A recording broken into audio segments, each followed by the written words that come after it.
नमस्कार दोस्तों, एक बार फिर स्वागत है आपका आपके अपने चैनल नई उमंग में। तो आज हम इस वीडियो के माध्यम से बात करने वाले हैं। अभी हाल में आर्मी पब्लिक स्कूल जयपुर के लिए क्या है, एक भर्ती का नोटिफिकेशन आया जिसमें क्या है PGT, TGT, PRD, LDC, UDC की क्या है भर्ती का ये नोटिफिकेशन आपका। इनके विभिन्न पद है वो खाली हैं। इसके लिए क्या है ये नोटिफिकेशन वो जारी किया गया है। बहुत सारे स्टूडेंट वो एपीएस की भर्ती का वेट करते हैं, यानी जिन्होंने AWES की जो पेपर पास किया हुआ है, उनके पास स्कोर कार्ड है, वो क्या इसका वेट करते हैं कि इसकी भर्ती कब आई। तो उनके लिए एक सुनहरा मौका है। अगर वो ये भर्ती में क्या है, ये अगर जॉब पाना चाहते हैं तो इसके लिए जरूर अप्लाई करना चाहिए। तो इस वीडियो के माध्यम से हम चर्चा करेंगे कि एपीएस का आपका सिलेक्शन प्रोसेस क्या रहेगा। APS, TGT, PGT, PRT, LDC, UDC का आपका सिलेक्शन प्रोसेस, एग्जाम पैटर्न क्या होगा, इसका सिलेबस क्या रहेगा, आर्मी पब्लिक स्कूल का आपका जो सैलरी है वो क्या रहेगी, और भी बहुत सारी बातें जो आपके मन में डाउट में, वो सारी बातें हम क्लियर करेंगे। सबसे इंपॉर्टेंट बात ये है कि इसके इंटरव्यू में आपसे क्या क्या करवाया जाएगा। ये चीज़ जानने के लिए आपको क्या वीडियो को अंत तक देखना है। अगर कोई चीज़ समझ में नहीं आती है तो आप नीचे दिए कमेंट बॉक्स में पूछ सकते हो। इसके अलावा इसका ऑफिशियल लिंक जो नोटिफिकेशन है वो वीडियो डिस्क्रिप्शन में आपको दिया, वहाँ से आप इसको क्या डाउनलोड कर सकते हो। तो चलिए शुरू करते हैं आज की जानकारी को। आज की जानकारी किस चीज़ के बारे में है, APS, TGT, PGT, PRD, LDC, UDC vacancy 2021 का नोटिफिकेशन है वो आपका जारी कर दिया गया है। आर्मी पब्लिक स्कूल जयपुर ने टीचिंग और नॉन टीचिंग के रिक्त पदों पर भर्ती के लिए एक अधिसूचना जारी की है। इस अधिसूचना के अनुसार आर्मी पब्लिक स्कूल जयपुर यानी एपीएस जयपुर ने पीजीटी, टीजीटी, पीआरटी, प्रशासनिक अधिकारी यानी administrative officer, UDC, LDC, receptionist और सीएलसी यानी कंप्यूटर लैब टेक्नीशियन के 58 पदों के लिए के आवेदन आमंत्रित किए हैं। योग्य इच्छुक उम्मीदवार 14 जून 2021 से 28 जून 2021 तक आधिकारिक वेबसाइट के माध्यम से आर्मी पब्लिक स्कूल भर्ती 2021 के लिए आवेदन कर सकते हैं। यहाँ हम APS Jaipur vacancy online form 2021 के अन्य विवरण, जैसे कि इसके लिए आयु सीमा क्या रहेगी, एजुकेशनल क्वालिफिकेशन क्या होगी, सिलेक्शन प्रोसेस क्या होगा, एप्लीकेशन फीस क्या होगी, एग्जाम पैटर्न क्या होगा, इसका सिलेबस क्या होगा आदि के बारे में क्या विस्तृत रूप से चर्चा करने वाले हैं। तो चलिए सबसे पहले बात करें थे वैकेंसी डिटेल के बारे में। वैकेंसी डिटेल के बारे में अगर बात करें तो पोस्ट ग्रेजुएशन टीचर की पोस्ट है वो 6 पद है। ट्रेन ग्रेजुएट टीचर यानी टीजीटी की 24 पोस्ट है। पीआरटी के लिए 22 पोस्ट है, यानी प्राइमरी टीचर की 22 पोस्ट है। एडमिनिस्ट्रेटिव ऑफिसर की 1 पोस्ट है। यूडीसी की 1 पोस्ट है। एलडीसी की 2 पोस्ट है।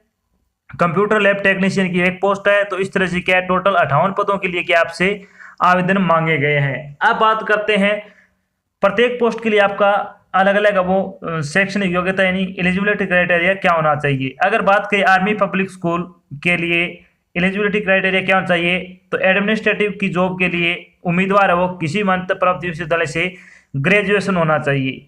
बात करते हैं यूडीसी के लिए, तो आपको क्या बीकॉम प्लस में कलरक कंप्यूटर साक्षर के रूप में 15 साल की सेवा और स्कूल द्वारा उपयोग किए जाने वाले प्रशासनिक सॉफ्टवेयर एप्लीकेशन का ज्ञान होना चाहिए। यानी अगर आपने बीकॉम कर रखी है और आपके पास कलरक या फिर कंप्यूटर साक्षर के रूप में 15 साल की सेवा अगर आपके पास एक्सपीरियंस है और आपको जो स्कूल में उपयोग किए जाने वाले प्रशासनिक सॉफ्टवेयर एप्लीकेशन ज्ञान है, तो आप इसके लिए अप्लाई कर सकते हो। बात करते हैं एलडीसी के लिए, स्नातक यानी ग्रेजुएशन प्लस में कलरक के रूप में 10 साल की सेवा, यानी कलरक के लिए एलडीसी लेके कलरक के रूप में आपकी क्या सेवा होनी चाहिए 10 साल की, और ग्रेजुएशन आपकी की होनी चाहिए। साथ में आपका क्या कंप्यूटर का जानकार होना चाहिए, कंप्यूटर साक्षर का ज्ञान होना चाहिए, स्कूल द्वारा उपयोग में लिए जाने वाले प्रशासनिक सॉफ्टवेयर का एप्लीकेशन ज्ञान होना चाहिए। बात करते हैं रिसेप्शनिस्ट के बारे में, तो कलरक के रूप में 10 साल की सेवा होनी चाहिए और ग्रेजुएशन होना चाहिए,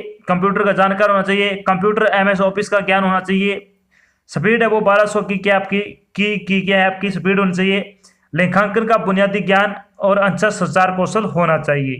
कंप्यूटर लैब टेक्नीशियन के बारे में बात करें 10+2 प्लस में हार्डवेयर पेरिफेरल्स और नेटवर्किंग के ज्ञान के साथ न्यूनतम 1 साल न्यूनतम कंप्यूटर वर्ष में क्या है 1 वर्ष का डिप्लोमा होना चाहिए। अगर आपके पास कंप्यूटर का 1 वर्ष का डिप्लोमा है, 12वीं पास हो, कंप्यूटर का हार्डवेयर पेरिफेरल्स और नेटवर्किंग का आपको ज्ञान है, तो आप इसके लिए अप्लाई कर सकते हो। बात करते हैं PGT English, PGT physics, PGT chemistry, PGT maths और पीजीटी की हिस्ट्री के लिए अगर आप अप्लाई करना चाहते हैं तो इसके लिए वे उम्मीदवार जिन्होंने संबंधित विषय में बीएड के साथ न्यूनतम 50% अंकों के साथ पोस्ट ग्रेजुएशन किया है और उम्मीदवार को AWES द्वारा आयोजित ऑनलाइन स्क्रीनिंग परीक्षा उत्तीर्ण की है और उसके पास क्या है, एक वैध स्कोर कार्ड होना चाहिए। यानी आपको जो वैध स्कोर कार्ड मिलता है वो होना चाहिए। बीएड है वो आपकी 50% अंकों के साथ पास होना चाहिए और साथ में आपको क्या है, पोस्ट ग्रेजुएशन होना चाहिए। बात करते हैं पीजीटी फिजिकल एजुकेशन के लिए अगर बात करें तो किसी मान्यता प्राप्त यूनिवर्सिटी से फिजिकल एजुकेशन में पोस्ट ग्रेजुएशन या समकक्ष डिग्री होनी चाहिए। उम्मीदवार को AWES द्वारा आयोजित ऑनलाइन स्क्रीनिंग परीक्षा उत्तीर्ण करनी चाहिए, यानी उत्तीर्ण वो होनी चाहिए और उसके पास क्या वैध स्कोर कार्ड होना चाहिए। बात करते हैं TGT English, Hindi, SST, mathematics और साइंस। इसके लिए क्या बीएड के साथ प्रासंगिक विषय में न्यूनतम 50% अंकों के साथ स्नातक और समकक्ष, या फिर सीटेट या फिर टेट है वो 60% अंकों के साथ के उत्तीर्ण उम्मीदवार है और आपको क्या AWES द्वारा आयोजित ऑनलाइन स्क्रीनिंग परीक्षा उत्तीर्ण करनी चाहिए और आपके पास जो एक वैध स्कोर कार्ड है वो आपको पास होना चाहिए। टीजीटी कंप्यूटर साइंस के बारे में बात करें तो विश्वविद्यालय या मान्यता प्राप्त संस्थान से कंप्यूटर विज्ञान में 1 वर्ष का स्नातकोत्तर डिप्लोमे के साथ कंप्यूटर विज्ञान में बीएड या फिर बीएससी किया होना चाहिए। बात करते हैं टीजीटी फिजिकल एजुकेशन की, तो प्रारंभिक शिक्षा में 2 साल के डिप्लोमे के साथ ग्रेजुएशन या फिर डीएड या फिर बीएड या फिर किसी मान्यता प्राप्त विश्वविद्यालय से प्रारंभिक शिक्षा में 6 महीने का ब्रिज कोर्स किया हो। आपके पास आपका वैध स्कोर कार्ड होना चाहिए जो अगर आपने AWES द्वारा जो परीक्षा आयोजित की जाती है उसका, और आपके पास टेट या फिर सीटेट में 60% अंकों के साथ आपका उत्तीर्ण होना चाहिए। बात करते हैं पीआरटी स्पेशल एजुकेटर के बारे में, तो graduation with B Ed special education या फिर बीएड जनरल विद 1 साल का डिप्लोमा आपके पास क्या होना चाहिए स्पेशल एजुकेशन में, तो आप क्या पीआरटी स्पेशल एजुकेटर के लिए क्या अप्लाई कर सकते हो। तो ये तो होगी आपकी शैक्षणिक योग्यता। अब बात कर लेते हैं एज लिमिट के बारे में। एज लिमिट के बारे में अगर बात करें तो कम से कम आपकी आयु 18 वर्ष होनी चाहिए, मैक्सिमम आपकी 40 वर्ष हो सकती है। इसके अलावा आपको जो आयु में छूट मिलती है वो यहाँ पे भी दी जाएगी। बात करते हैं इंपॉर्टेंट डेट के बारे में, तो आपके ऑनलाइन एप्लीकेशन फॉर्म कब से शुरू हो रहे हैं, 14 जून से, लास्ट डेट की आपकी 28 जून, यानी 28 जून तक आपको क्या अपना फॉर्म भर के भेज देना है। अब बात करते हैं एप्लीकेशन फीस क्या रहेगी, तो आर्मी पब्लिक स्कूल के ऑनलाइन फॉर्म की जो एप्लीकेशन फीस है वो आपको क्या है, आर्मी पब्लिक स्कूल जयपुर के पक्ष में आपको 100 रुपये का डीडी बनवाना होगा। बात करते हैं एपीएस सिलेक्शन प्रोसेस क्या रहेगा, तो योग्य उम्मीदवार का चयन वो इंटरव्यू के आधार पर किया जाएगा। आपका जो सिलेक्शन है वो इंटरव्यू के आधार पर किया जाएगा। परीक्षा आप पहले पास कर चुके हो, आपके पास AWES का जो स्कोर कार्ड है वो आपके पास होना चाहिए। अब बात कर लेते हैं कि जब आपको क्या फॉर्म कैसे अप्लाई करना है, how to apply for army public school Jaipur requirement 2021। तो इसके लिए क्या करना, आपको इच्छुक उम्मीदवार है वो आवश्यक दस्तावेजों के साथ आर्मी पब्लिक स्कूल जयपुर में आवेदन जमा करवाना होगा। उपरोक्त दस्तावेजों के साथ आर्मी पब्लिक स्कूल जयपुर के पक्ष में आपको 100 रुपये का डीडी भी कटवाना होगा। अब बात करते हैं कि आपको कौन कौन से दस्तावेज चाहिए, तो इंपॉर्टेंट डॉक्यूमेंट के बारे में अगर बात करें तो आपकी लेटेस्ट फोटो होनी चाहिए, सिग्नेचर, एप्लीकेशन फॉर्म, AWES का score card, B Ed degree certificate, TET या फिर सीटेट का आपके पास क्या वो सर्टिफिकेट होना चाहिए, graduation certificate, date of birth certificate, caste certificate होना चाहिए, आधार कार्ड, पैन कार्ड, और आपके एक जो वैध ईमेल आईडी वो होनी चाहिए, और आपका फ़ोन नंबर है वो वैलिड है वो होना चाहिए। ये चीज़ें कि आपको इनकी एक एक कॉपी आपको लगानी है। ओरिजिनल डॉक्यूमेंट आपको जब इंटरव्यू के लिए बुलाया जाएगा तब आपको लेके जाना है। अब बात करते हैं, थोड़ी पहले बात कर लेते हैं इंटरव्यू के बारे में। इंटरव्यू के बारे में अगर बात करें, सबसे पहली बात है कि आपसे करवाया क्या क्या जाएगा, आपको प्रिपरेशन क्या क्या करने में आपको बता देता हूँ। आपको क्या करना है, कॉन्फिडेंटली आपको क्या है पहले बोलना सीख लेना है। आपके पास अभी टाइम है 10-15 दिन का, अभी से अगर आप तैयारी करते हो कॉन्फिडेंटली बोलने की, अपने बारे में 10 से 15 लाइनें वो अच्छी तरह से बोलना सीख लो। और साथ में आपको क्या है, जो अभी करंट में जितने भी मुद्दे चल रहे हैं, जैसे कि कोरोना वायरस की एक महामारी है इसके बारे में, या फिर कोई और जैसे कि महंगाई हो गई, और भी बहुत सारे बिजनेस से रिलेटेड हो सकते हैं। अगर आप डेली न्यूज़पेपर पढ़ते हो तो आप सभी को पता होगा कि अभी क्या क्या चल रहा है, उसके बारे में क्या आपको एक अच्छा टॉपिक तैयार कर लेना है, क्योंकि वहाँ पे जब आप जाओगे तो आपसे क्या प्रैक्टिकल वो जो आपके इंटरव्यूअर होंगे वो आपसे को किसी भी टॉपिक पे आपको क्या पढ़ाने के लिए बोल सकते हैं। आपको अच्छी तरह समझाना आना चाहिए, आपको अभी जो करंट में मुद्दे चल रहे हैं उनके बारे में पता होना चाहिए, क्योंकि वो कुछ भी टॉपिक देख सकते हैं आपको कम से कम 5 से 4 लाइन ऐसी याद होनी चाहिए कि हाँ आप कॉन्फिडेंस तरीके से बोल सको और उनको लगे कि हाँ बंदे में दम है और वो आपको क्या अच्छे नंबर से आपको पास कर सके और आपको सिलेक्ट कर सके। तो इसलिए कि आपको अच्छी तरीके से बोलना है, प्रैक्टिस करनी है बार बार, मिरर के सामने होकर 10 से 15 लाइन डेली बोलिएगा, आपका क्या कॉन्फिडेंस लेवल बढ़ जाएगा। ये चीज़ें आपसे करवाई जाएगी।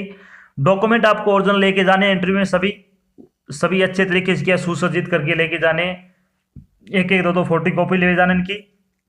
जब आपका फाइनल सिलेक्शन हो जाएगा तो आपको क्या ईमेल आईडी से क्या है या फिर फ़ोन नंबर पे मैसेज करके आपको बताया जाएगा। चलिए बात करते हैं, जब आपका फाइनल सिलेक्शन हो जाएगा तो आर्मी पब्लिक स्कूल की आपकी सैलरी क्या रहेगी।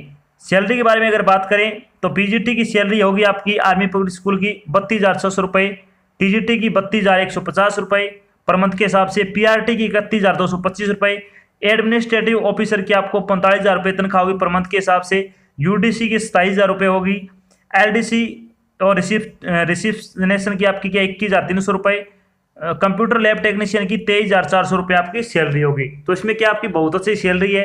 अगर आप योग्यता रखते हो तो आपको ये जरूर अप्लाई करना है फॉर्म। आपके पास अगर EWES का आपके पास जो आपको मिला है 1 साल का या फिर जितने भी आपका वैलिड है स्कोर कार्ड वो आपके पास है तो आपको जरूर अप्लाई करना चाहिए। तो ये तो थी आपकी एक छोटी जानकारी जिसमें मैंने आपको बताया कि अभी आर्मी पब्लिक स्कूल में एक नई भर्ती आ चुकी है। कौन कौन सी पोस्ट है वो मैं आपको बता चुका हूँ। साथ में हमने डिस्कस किया कि एपीएस का आपका सिलेक्शन प्रोसेस क्या रहेगा, एपीएस का आपका एग्जाम पैटर्न क्या होगा, इसका सिलेबस क्या रहेगा, एपीएस की आपकी सैलरी क्या होगी, इसके इंटरव्यू में क्या क्या पूछा जाएगा, कौन कौन से इंपॉर्टेंट डॉक्यूमेंट है, सारी बातें मैं यहाँ पे क्लियर कर चुका हूँ। अगर फिर भी आपके मन में कोई डाउट है तो आप नीचे दिए कमेंट बॉक्स में कमेंट करके पूछ सकते हो। आशा करता हूँ मैंने आपको जो जानकारी दी वो आपको अच्छी लगी और समझ में आई है। अगर जानकारी अच्छी लगे तो इस वीडियो को लाइक और शेयर जरूर करें। अगर आप चैनल पर नए तो चैनल को सब्सक्राइब कर लेना और साथ में आपको एक बेल आइकन दिख रहा है उसको आपको प्रेस कर लेना ताकि जब भी कोई नई जानकारी डाल जाए आपके पास उसका नोटिफिकेशन आ जाए और आप जल्द से जल्द क्या जानकारी ज्वाइन कर सको। तो आज की जानकारी बस इतना ही, मिलते हैं एक नई जानकारी के साथ, तब तक के लिए जय हिंद, जय भारत, धन्यवाद।